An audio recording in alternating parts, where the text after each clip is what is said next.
A British creator who accidentally got trapped in Nepal right when the country had a huge political revolution has become an unexpected celebrity and lauded journalist both in the country and abroad. And he's been revealing details about one of the wildest political upsets in modern history. They literally burned down the government building and then elected a new prime minister on Discord. We have all the info right here on Scroll Deep with me, Benedict Townsend, the show that keeps up with the internet nonsense so you don't have to, and of course, as always, documents the political unfoldings of the country of Nepal. Plus, we'll be revealing the name you chose for our new tennis ball friend. Wow, I'm going to keep watching to find out about that, I think. At the start of September, the government of Nepal, and that is, of course, say it with me, the landlocked South Asian country with the Himalayas, home of Mount Everest, we all knew that, right? I'll assume you did. Announced a crackdown on social media in the country, and in response, its citizens, primarily young people, Gen Z, revolted against the government because you can actually do that. You are actually allowed to disagree with the government. There was already a lot of swelling anger against the government because of years of insane wealth inequality in the nation, poor living standards. You also had the children of politicians and powerful people who would flaunt their wealth on social media. They were dubbed the Nepo babies, and it obviously enraged normal citizens. A lot of people are very, very poor in Nepal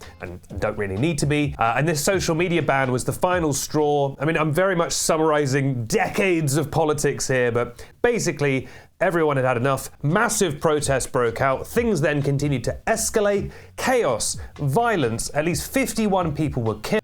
There are reports that apparently government troops were using live rounds on protesters. About 1,300 people were injured. And demonstrators then set Parliament on fire. They set the Prime Minister's office on fire. Everything was on fire. The country's politicians fled. And while all of this was going down, a bloke enters the story. Alright, so I've just parked my bike there.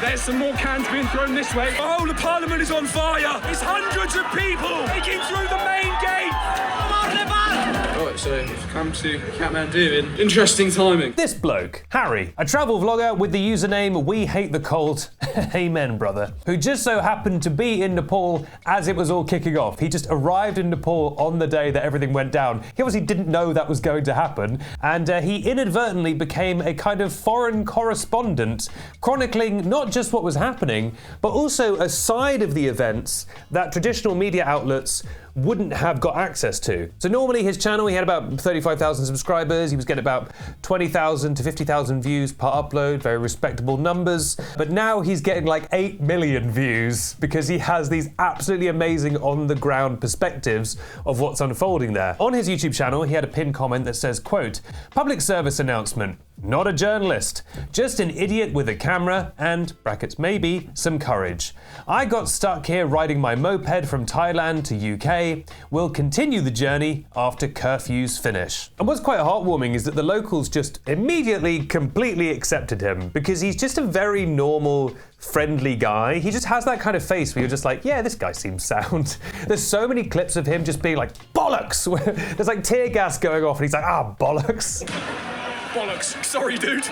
Like there's a queue at the post office or something. And he just keeps inadvertently and advertently capturing all these interesting clips of, people taking down government surveillance cameras or people, running from burning buildings. He was interviewed and there was a great quote he had where he was filming the Parliament building burning and someone came up to him and said, "Where are you from?" And he said, "England." And he went, "Oh, what football team do you support?" And he was like, "Mate, your Parliament's on fire. Why are you asking me about football?" But yeah, he's been treated wonderfully. Not that I would expect him not to be, but obviously this is a very tense political time and people are really going out their way to be nice to him, offering him water, keeping his belongings safe. And in the midst of all this chaos, Nepal elected a new prime minister on Discord. Apparently you could do that. Everyone got together on Discord and decided that 73-year-old Sushila Karki, who's a former Chief Justice and the first woman to lead the country. And I believe the army and the institutions have all kind of accepted this. So all hail Discord, apparently. It's actually just so wild how much this story around Nepal is so Gen Z coded and so online coded. The electing of the Prime Minister on Discord, the fact that everyone's flying one-piece flags. It's a really interesting kind of announcement from Gen Z who have just now finally aged into a place where they can be making statements and movements of their own. And it seems that they're not going to take things sitting down. Not like those lazy millennials. Yep, me and my fellow 21-year-olds, we're out there making things happen. And that's some guaranteed comments. Brilliant. So there we have it. Best of luck to Nepal. Best of luck to the new Prime Minister. I hope things can get better and continue to get better. All the best to Harry, who I guess is our hero of the week. Although I guess the sort of democratically minded people of Nepal are probably our people of the week. And now we come, before the question, to the grand revealing of the name you chose for our new tennis character. Our last episode was our 2-year birthday. What a weird way to phrase it. It was our 2-year anniversary of Scroll Deep, and we introduced a brand new character, Crabble Roan birthday, and we asked you to name this character.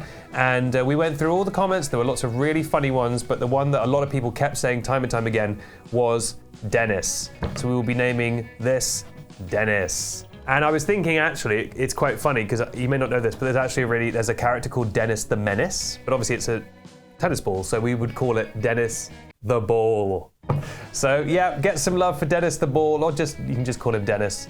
And at the end of the day, that's Dennis. Also, I forgot the last episode I asked people to start their answer with "I do believe." I immediately forgot that, and I saw a comment with that, and I thought, who's this fancy pants? Why are they talking like this? And I was like, oh, I asked them to do that. I think the top comment that named Dennis actually didn't do that, so boo, I am going to boo you, boo. But I think there were maybe some other Dennis ones that did say "I do believe." So we're acknowledging that the system was broken, but, often from a broken system can be birthed a new Nepalese government. And I've always said that. Now we come to the secret question for people who made it all the way to the end. Aside from sharing your love for Dennis, I would like to know your answer to this question. What is your favourite sphere? Be it tennis or Dennis? Be it Mother Earth? Gaia. Mother Gaia herself. Let me know your favourite sphere in the comments down below. Keep it PG-13. And now we come to the secret question. Wait, I guess that is the question. That's the question, and also well done in your attention span. I'm kind of forgetting how the show works. I'm so starstruck by the arrival of Dennis. This has been Scroll Deep. Make sure to follow to get all the latest episodes first. Oh God, we're so close to 1 million followers. Please, this is all we want, please. But that's Dennis. I was going to say love you, bye, but I don't know why.